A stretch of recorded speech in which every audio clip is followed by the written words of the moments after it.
অধিবেশনে যোগদানের সাইড লাইনে আজ সংযুক্ত আরব আমিরাতের প্রেসিডেন্ট শেখ মোহাম্মদ বিন জায়েদ আল নাহিয়ান ও দেশটির প্রধানমন্ত্রী শেখ মোহাম্মদ বিন রশিদ আল মাকতুমের সঙ্গে প্রধান উপদেষ্টার বৈঠকের কথা রয়েছে।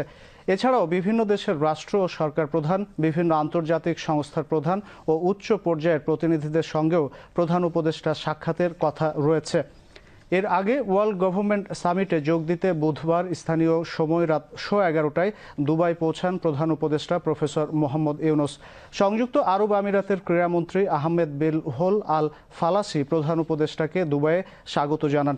ডক্টর আহমেদ বেলহোল আল ফালাসি ওয়ার্ল্ড গভর্নমেন্ট সামিটে অংশগ্রহণ